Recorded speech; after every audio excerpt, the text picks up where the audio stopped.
Nilishangaa amekuwa daktari, alikuwa deskmate wangu. Agri Orwenyo, chairman, yani secretary. Na nilikuwa namwambia Agri, strike haiwezi leta maana yoyote. Keti, zungumza, muelewane, msaidie madaktari ili wasaidie watu wetu. Na leadership ya Mheshimiwa Simba Arati, mkiketi mkielewana, lazima anatenda. Vile leo ameanza, asiachie hapo, aendelee. Na kuendelea kwake, nyinyi madaktari mtampatia moyo wa kufanya kazi mzuri, ili hata sisi akituomba pesa hatupingi, sababu mnafanya kazi mzuri.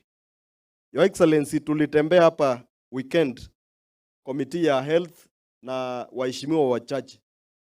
I can recommend that our madaktari tulipita unnoticed. Tulikuwa tumevaa hivi hivi, wengine hawatujui, but I can confirm wakati tulikuwa tunapita au wangona wanafanya kazi yao mzuri. Ile vitu tu inahitaji kutengenezwa kidogo kidogo. Tuketi chini, tuweke budget, sisi kama bunge tupatie hospitali hii pesa ambayo inatosha, watengeneze mara moja, waendelee kufanya kazi.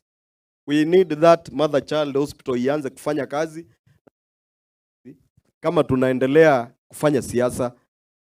Kwa hivyo wale waheshimiwa tuko hapa, tafadhali tupatiane governor pesa, hajenge hospitali ili hao wangwana wapate hata vitu za kufanyia kazi. Sababu unapata wengine wamesoma lakini chombo cha kutumia ili afanye kazi yake hakuna. Kwa hivyo ni jukumu letu sisi tuende tuketi, tuwapatie pesa ili governor wanunulie materials wafanye kazi.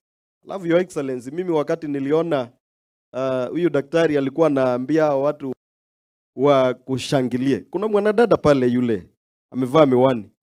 Alikushangilia sana. Na ni daktari, unajua madaktari wanakuanga hawajuangi kupiga hiyo nini. Lakini alijaribu sana. Kama kuna ile, hata mimi naonanga kuna ile honorary degree watu wanapewanga wakienda kuona president, anaambiwa leo umekuwa daktari. Your Excellency, yule mwanadada kwa kuomba kwetu kama sisi bunge letu la Kisii,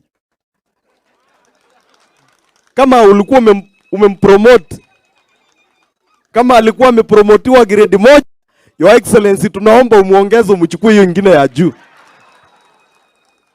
Ndio pia wale wengine watabaki hapa, pia next time mtu akikuja anajua kupiga.